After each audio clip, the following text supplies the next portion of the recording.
කවදාවත් දෙවි කෙනෙකුට මුදල් ඕනේ නැහැ මහත්මයා. මුන්නාන්සලා රන් රිදී මුතුමැණික් අවශ්‍ය නම් මුදල් සල්ලි බණන් අවශ්‍ය මොකටද දෙවි කෙනෙක් උනේ? ඔබතුමාටම තේරෙනවනේ. 2027 වර්ෂයේ පැත්ත ගත්තොත් මහත්මයා ඇත්තම කියනවා නම් මේ රටේ දැන් තියෙන මේ පාලතන්ත්‍රය එහෙම් පිටින්ම සාටකයකට යනවා. මොකද එහෙම් පිටින්ම මේ දැනට තියෙන මේ බලය වෙනත් කෙනෙක්ගේ අතර තමයි පෙරලෙන්නේ. සාටකයක් පලන දෙන කෙනෙක් අතර. අනිවාර්යෙන්ම. අනිවාර්යෙන් මේ බලය යනවා. අනිවාර්යෙන්ම මේ බලය වෙනස් වෙනවා. 2027 වර්ෂයේ වෙද්දී මේ බලය වෙනත් කෙනෙක්ගේ අතට යනවා. මේ කියන්නේ මේ හැමද මේ දැනට තියෙන පවතින තත්ත්වය එහෙම් පිටින්ම පෙරලෙනවා. මිථුන, තුලා, ධනු. ওই ලග්න තුනට ඉතාමත් සුබයි.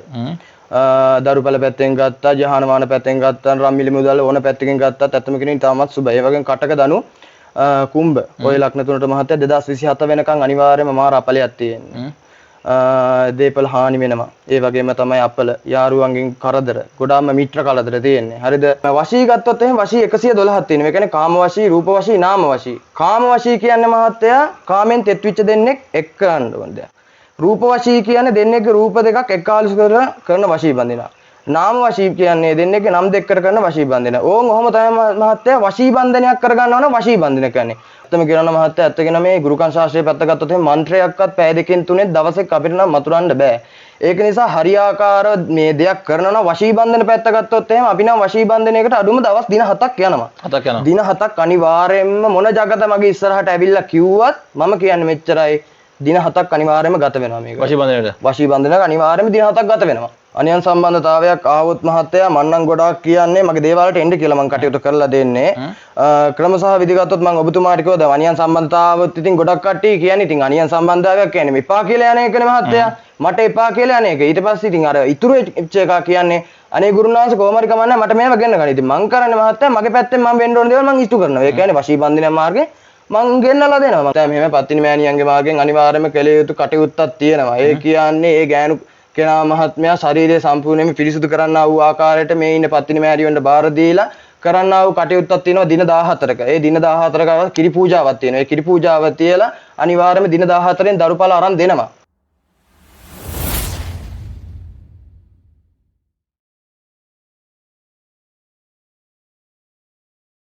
ආයිබෝවන් වාසනාවන් සැමට සුබ දවසක්. ඇත්තට මේ යంత్ర මන්ත්‍ර গুপ্ত විද්‍යාවේ වැඩ කරන්න පුළුවන්ද? එහෙම වැඩ කරන්න පුළුවන් නම් එහෙම වැඩ කරන්න පුළුවන් මිනිස්සු කොහෙද ඉන්නේ? ඒ සම්බන්ධ කතා බහ ගන්න තාරුණ්‍ය යంత్ర මන්ත්‍ර গুপ্ත විද්‍යාව වෙනුවෙන් විශාල සේවයක් කරන නන්දන ගුරුන් වහන්සේ ඉවරගත්තා. ආයිබෝවන් වාසනාවන්. ආයිබෝවන්. කොහොමද? හොඳින් ඉන්නවා මහත්තයා දේවල් වැඩ කටයුතු ටික හොඳින් කරගෙන අප්පච්චිත් එක්කලා මේ වෙනකොට හොඳින් ඉන්නවා. ඇත්තට මේ යంత్ర මන්ත්‍ර গুপ্ত විද්‍යාවෙන් ඔව් ප්‍රතිඵලයක් ගන්න බෑ නේද? ඔබතුමා දැන් එහෙම කියනවා ඒ වුණාට එහෙම කියන්නේ මේ වෙනකොට සාක්ෂියක් ඉදිරිපත් වෙලා නැහැ මහත්තයා. ඒ කියන්නේ ගොඩාක් මිනිස්සු අද වෙනකොට අහුවෙලා තියෙන්නේ. අහුවෙලා ඒක ඇත්ත. වැඩ කරන්න බැරුව ඔව් ගුරුන් වහන්සේලාට අහුවෙලා ගුරු මෑණින්ට අහුවෙලා අරයට අච්චර දුන මෙච්චර දුන මිනිස්සු අසරණ වෙලා ඔබතුමාලා ළඟ මිනිස්සු තවත් අසරණ වෙලා නැද්ද? අනිවාර්යෙන් අසරණ වෙලා තියෙනවා. මම ඒක නෑ කියන මම පිළිගන්නවා. ඔබතුමා ඉස්සරහා මේ කැමරාවක් ඉදිරියේ මම මේ පළමු වතාව ඔබතුමාත් එක්කලා මේ වගේ හමුවකට මේකත් ආවේ ඔබතුමාගේ බල කිරීමකට. ඔව්. මොකද දැන් ඔබතුමා ඇවිල්ලා ඇත්තම කියනවා මේ ගුරුකම් කියන්නේ මොකක්ද කියන එක ඔබතුමා හොයාගෙන යන කෙනෙක්. ඉතින් ඒ පැත්ත ගත්තොත් මහත්තයා මම ඔබතුමාට මෙහෙම පැහැදිලි කිරීමක් කරන්න. මම ඇවිල්ලා අද වෙනකොට මම මේ ගුරුකාංශ ශාස්ත්‍රයට පැමිණලා මම ලාභාල්ත කෙනෙක්. මම මේ ශාස්ත්‍රයට පැමිණියත් ඇත්තම කියනවා මහත්මයා අපේ අප්පච්චිගේ තියෙන බල කිරීමක් නිසා. ඉතින් ඒක නිසා මම හැදෑරු ශාස්ත්‍රයේ අනුව මම ඔබතුමාට මෙහෙම කියන්නම්. අද වෙනකොට මේ ගුරුකාංශ ශාස්ත්‍රයේ හැල්ලුවකට ලක් වෙන්න මිනිස්සු ඇවිල්ලා අපි ළඟ වැද වැටෙනවා හා සමානව මහත්තයා. ඒ මිනිස්සු වැද වැටෙන්න ඒ කියන්නේ ඒ වගේ ආඝාතයකට යන්න තවත් හේතුවක් තියෙනවා. මුලාවකට යන්න තවත් හේතුවක් තියෙනවා. ඒක තමයි මේ ශාස්ත්‍රය හරියාකාරව රකින්න වගේම මේක මුදලට විකුණන මිනිස්සු පිරිසකුත් බිහි වෙලා ඉන්නවා. ඔව්. ඇත්තටම මේ යంత్ర මන්ත්‍ර গুপ্ত විද්‍යාවෙන් අපිව හැරගිය කෙනෙක් ගෙන්න ගන්න පුළුවන්ද? අනිවාර්යයෙන්ම අනිවාර්යයෙන්ම කොහොමද වෙන්නේ?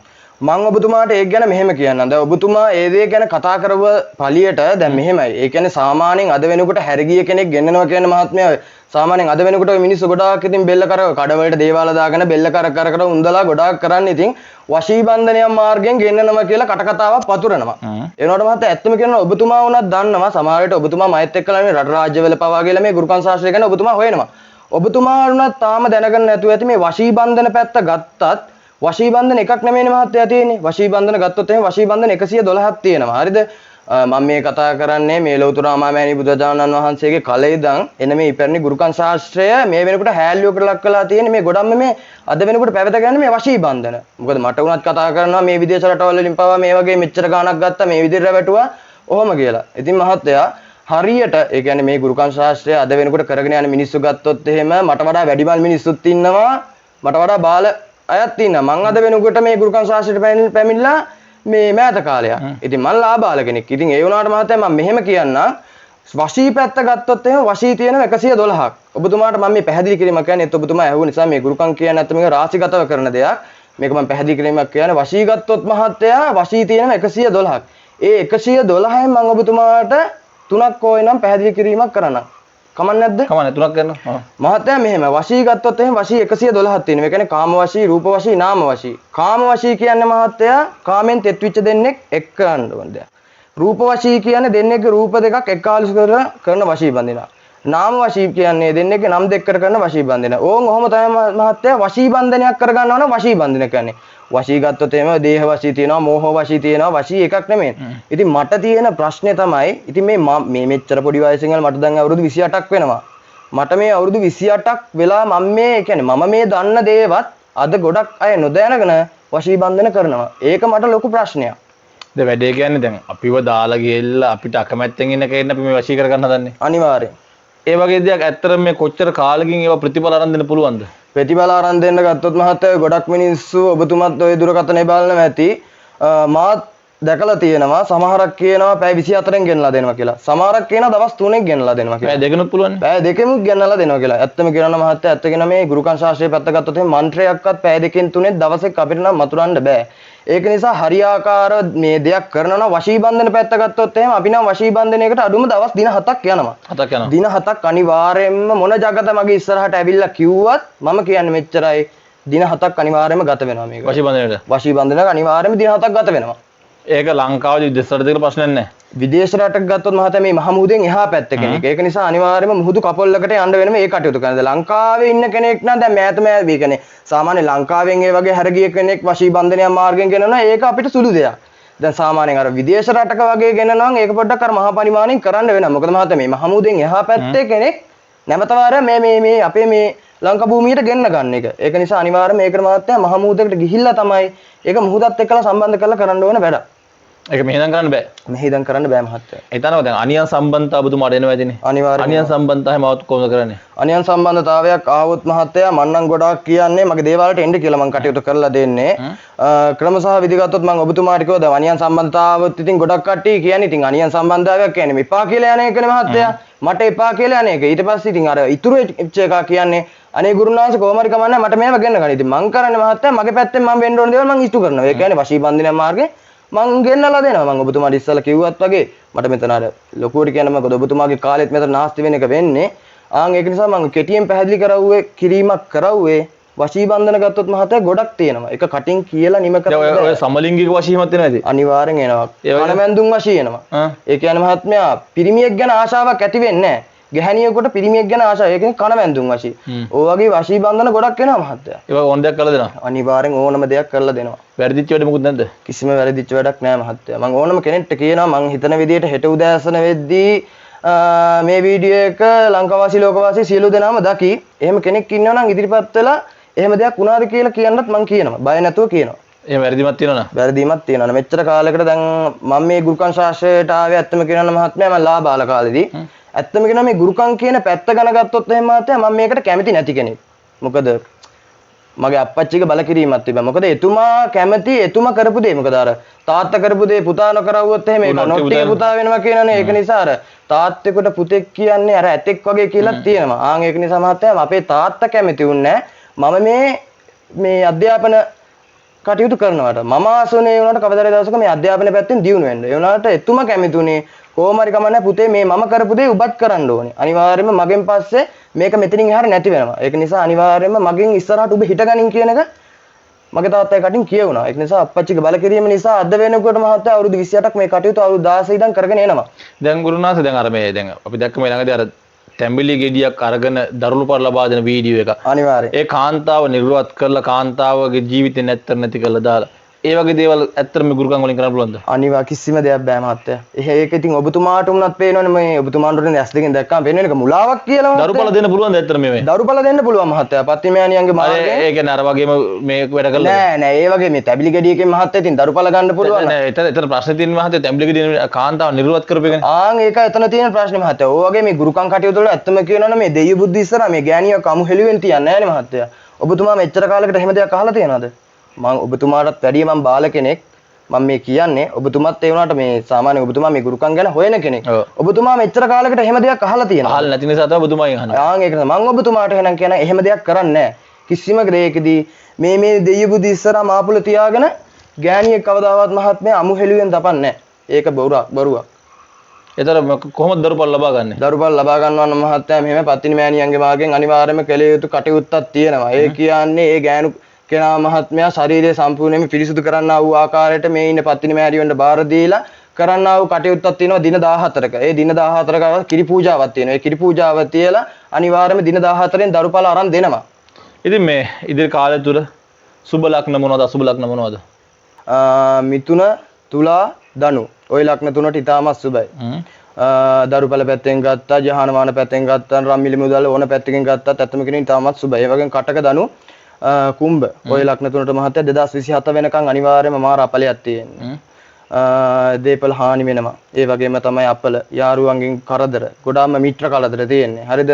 ඒ වගේම තමයි මහත්මයා අමු සමීවලගේ ප්‍රශ්න. ඒ වගේ ගොඩාක් දේවල් මේ අපලයක් මාර්ගයෙන් මහත්මයා ඇත්තම කියනවා නම් මේ ලග්නාධිපති නවග්‍රහ ග්‍රහයන් ඉන්නවා. ඒ ග්‍රහයන්ට අධිපති ග්‍රහයන් ගැන මම මේ කියන්නේ. ඒ ග්‍රහයන්ගේ පැත්ත ගත්තොත් එහෙම මේ 2027 වර්ෂයේ ගත්තොත් එහෙම මේ පැත්තට ගොඩාක් අතිප්‍රබලයෙන්ම විනාශකාරී පැත්තට තමයි එල්බිලා තියෙන්නේ. 2027 දී සහ 26 දී මේ රටේ පාලන තන්ත්‍රය ගැන ඔබතුමාට මොකද කියන්න තියෙන්නේ? 2027 වර්ෂයේ පැත්ත ගත්තොත් මහත්මයා ඇත්තම කියනවා නම් මේ රටේ දැන් තියෙන මේ පාලන තන්ත්‍රය එහෙම් පිටින්ම සාටකයකට යනවා. මොකද එහෙම් පිටින්ම මේ දැනට තියෙන මේ බලය වෙනත් කෙනෙක්ගේ අතර තමයි පෙරලෙන්නේ. සාටකයක් පලන දෙන කෙනෙක් අතර. අනිවාර්යෙන්ම මේ බලය යනවා. අනිවාර්යෙන්ම මේ බලය වෙනස් වෙනවා. 2027 වර්ෂයේ වෙද්දි මේ බලය වෙනත් කෙනෙක්ගේ අතට යනවා. මේ කියන්නේ මේ හැමද මේ දැනට තියෙන පවතින තත්ත්වය එහෙම් පිටින්ම පෙරලෙනවා.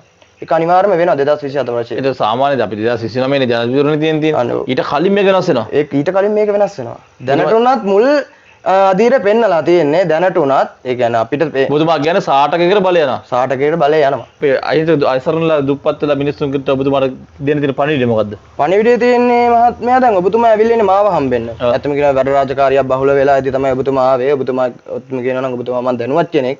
ඒක නිසා මට ඔබතුමාව අතාරින්න බෑ. ඒකයි මේ ඔබතුමත් එක්කලා මේ සමූහ සාකච්ඡාවකට මම මෙතනින් ඉඳගත්තේ. මෙච්චරයි මහත්තයා මට කියන්න තියෙන්නේ. මම දොත් මුදුනට අරන් කියනවා. මෙච්චර කාලයක් මේ ඒ කියන්නේ ගුරුකම් කියන දේ අද වෙනකොට හැල්ලුවකට ලක් වෙලා තියෙන්නේ මහත්මයා. මොකද මේකට හේතුව තමයි ඔබතුමා දන්නවනේ මේ අපේ කොණ්ඩදෙණිය හාමුදුරුවන් ගැන. උන්වහන්සේ අකුන් පවා බද්දගෙන වැඩ රාජකාරී කරපු හාමුදුරුවමක්. ඉතින් අද වෙනකොට මහත්තයා මේ ගුරුකම් කියන දේ එහෙම් පිටින්ම හැල්ලුවකට ලක් වෙලා ඉන්නේ. මොකද මේ ඉන්න දෙවිවරු එහෙම් පිටින්ම මුදලට විකිනෙනවා. මුදලට විකිනවා. ඉතින් ඔබතුමාට WhatsApp, Facebook මාධ්‍ය දාලා, TikTok මාධ්‍ය දාලා හැම තැනම තමන් කවුද කියලා රගරගා මුදල් උපයෝගී කරගන්න එක කරන්නේ. ඉතින් ඔබතුමාට උනා තේරෙනවා මේ මෙතන මගේ දකුණු පැත්තෙන් එන මහත්මයා සෝංකාලි මෑණියෝ. ඉතින් මේ දෙවිවරු කවද්ද මහත්තයා සල්ලි ඉල්ලුවේ මිනිස්සෙක්ගෙන් ගුරුකම් කියන දේ මහත්මයා පැවතගෙන ආවේ. මං කියන්නම් මං ගැන කවුද කියලා. ඇත්තම කියනවා මහත්මයා මම ඇවිල්ලා රොඩි කෙනෙක්. මං ගැන කියන්නේ ඇත්තම කියනවා මම මේ මැදි වයසක පසු වුණාට මහත්තයා මං ගැන කියන මට ලැජ්ජ වෙන්න ඕනේ නෑනේ. මම ඇවිල්ලා රොඩි කෙනෙක්. ඉතින් මහත්මයා මගේ අප්පච්චිත් ඒ වගේමයි.